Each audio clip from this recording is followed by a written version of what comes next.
Captain Tapesh Chaudhary, वो बात जो हम लगातार कई बार मैं आपके साथ रहा हूं चर्चाओं में, और ये निकलता है कि 2047 अगर हमें विकसित भारत होना है तो हमारा एजम्पशन है, हमारा अनुमान ये है कि हमारे पास करीब 60 स्क्वाड्रन होने चाहिए। आज कितने हैं हम इस पर डिस्कस नहीं कर रहे, लेकिन क्या तेजस मार्क 1A, तेजस मार्क 2, इनको इन मिसाइलों से इक्विप करने से हम वो हासिल कर पाएंगे जो हम सोच सकते हैं? क्योंकि विमान हमारा है, हालांकि APS Singh air chief marshal नाराजगी जता चुके हैं G414 इंजन देरी से मिलने के चलते।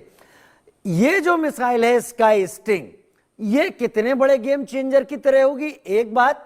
दूसरी, व्लादिमीर पुतिन दिसंबर में भारत में हैं और रूस भारत को R-37M देने की बात कर चुका है। अभी उस पर बात शुरू हो गई है, मिलनी है, मेक इन इंडिया के तहत भी है, रूस शायद लाइसेंस भी देगा, भारत में बनेगी, कई सारी चीजें निकल कर आ रही हैं। R-37M या फिर स्काई स्टिंग, भारत को किन मिसाइलों के जरिए अपने इंडिजिनियस एयरक्राफ्ट को लैस करना ज्यादा बेहतर रहेगा? चर्चा में मैं आपके जरिए इसका भी जवाब लेना चाहूंगा। Good evening Rajiv ji, good evening general Mathur and good evening viewers. सवाल बड़ा इम्पोर्टेंट है। पहली बात तो यह है कि हमें ये मिसाइल्स जो लॉन्ग रेंज की है हमें क्यों चाहिए। मैं कॉन्सेप्चुअली इसके बारे में बात करूंगा कि हमें इसका रिक्वायरमेंट क्यों है, फिर मैं मिसाइल की बात करूंगा, मिसाइल क्या कैपेबिलिटी रखती है।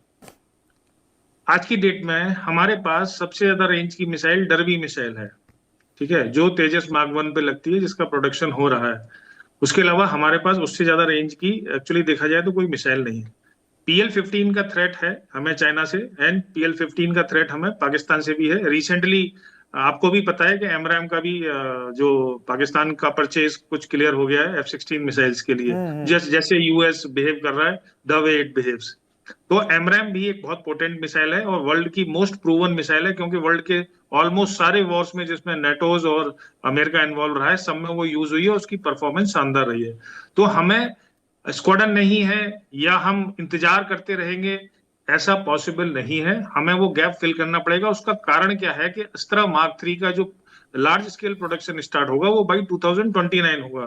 हमारे पास अभी प्रोडक्शन फैसिलिटीज नहीं है। अगर हम इस 2-3 साल के गैप को फिल कर लेते हैं, जो बहुत जरूरी है, क्योंकि हम ये नहीं सोच सकते कि वॉर अब नहीं होगा या हमारी इच्छा से वॉर नहीं होता, सिंदूर कभी भी हो सकता है। तो इसलिए ये मिसाइल्स लॉन्ग रेंज की इंपॉर्टेंट है।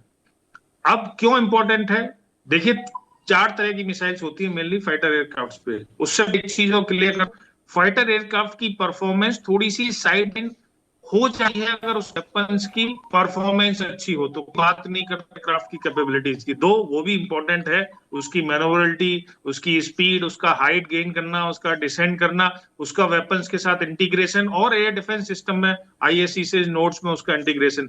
लेकिन अगर कोई एयरक्राफ्ट बहुत अच्छे वेपन कैरी कर है, जिनकी परफॉर्मेंस अच्छी होती है, तो हम वेपन्स की बात करते हैं, एयरक्राफ्ट की कम करते हैं। एक्टिव मिसाइल होती है, एक सेमी एक्टिव मिसाइल होती है, एक हीट सीकिंग मिसाइल होती है, और जिसको IR मिसाइल भी बोलते हैं, और एक होती है क्लोज कॉम्बैट मिसाइल।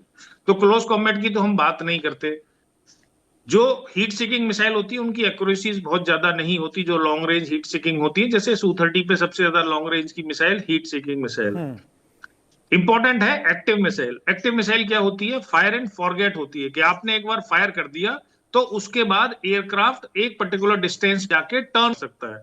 वो डिस्टेंस क्या होता है, वो जैसे आपने टारगेट को एक्वायर किया, इनिशियली आप मिसाइल गाइडेंस सिस्टम के थ्रू मिसाइल को डेटा पास करते हैं, जो एयरक्राफ्ट का रडार टारगेट को पिकअप कर रहा होता है, और एक पर्टिकुलर डिस्टेंस पे जाके मिसाइल अपना रडार खोल लेती है और उसका इंडिकेशन एयरक्राफ्ट में आता है। उसके बाद एयरक्राफ्ट टर्न अवे हो जाता है।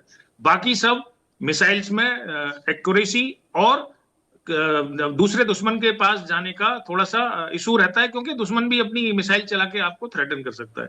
तो इसलिए सारा वर्ल्ड इस समय एक्टिव मिसाइल्स के पीछे, हमें भी होना चाहिए। अस्त्रा मार्क 3, डर्बी, ये सब मिसाइल्स हैं, और Su-30 पे जो आरवे में मिसाइल लगती है उसकी रेंज सफिशिएंट नहीं है PL-15 और एमराम के को काउंटर करने के लिए।